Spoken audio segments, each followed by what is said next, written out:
नमस्कार मित्रांनो, मी संतोष शिंगळे आणि तुम्ही पाहतात कृषी न्यूज 24।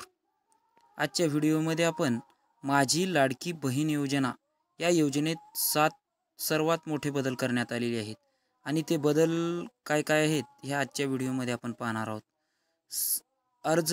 अर्जाची मुदत असेल, अविवाहित महिलांसाठी असेल किंवा उत्पन्नाचा दाखला असेल, डेमोशियल सर्टिफिकेट असेल, जमिनीची अट असेल, वयाची अट असेल, या आजच्या व्हिडिओमध्ये आपण या सर्व जाचक अटी रद्द करण्यात आलेली आहे।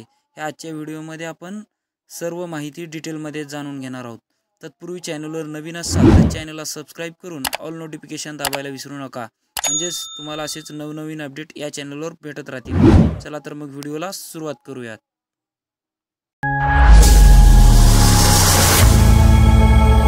मुख्यमंत्री माझी लाडकी बहीण या योजनेच्या संदर्भात निवेदन करू इच्छितो। सदर योजनेत अर्ज करण्याची मुदत 1 जुलै 2024 ते 15 जुलै 2024 पर्यंत ठेवण्यात आलेली होती आणि या मर्यादेत सुधारणा करण्यात येत असून आता सदर मुदत 2 महिने ठेवण्यात येत असून ती मुदत 31 ऑगस्ट 2024 पर्यंत लाभार्थी महिलांना अर्ज करता येईल। तसेच दिनांक 31 ऑगस्ट 2024 पर्यंत अर्ज करण्यात आलेल्या लाभार्थी महिलांना 1 जुलै 2024 पासून दरमहा 1500 रु आर्थिक लाभ देण्यात येणार आहे। म्हणजेच तुम्ही जर आजही अर्ज केला तरी तुम्हाला 1 जुलै पासून लाभ दिला जाईल आणि तुम्ही जरी ऑगस्टमध्ये जरी अर्ज केला तरी त्यांना सुद्धा 1 जुलै पर्यंत पासूनचं अनुदान देण्यात येईल। अशी ही पहिली अपडेट आहे।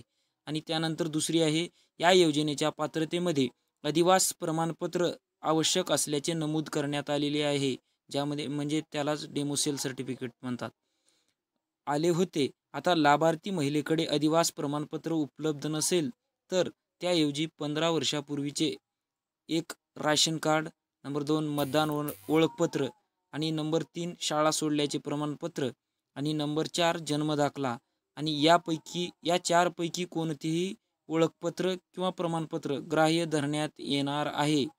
आणि नंबर 3 चा बदल आहे, सदर योजनेतून 5 एकर शेतीची अट आता वगळण्यात आलेली आहे। म्हणजे ज्यांना 5 एकर जमीन होती ती अट आता ह्याच्यामध्ये बदल करण्यात आलेला आहे। नंबर 4, सदर योजनेत लाभार्थी महिलांचा वयोगट 21 ते 60 वर्ष वयोगटाऐवजी 21 ते 65 वर्ष वयोगट करण्यात येत आहे।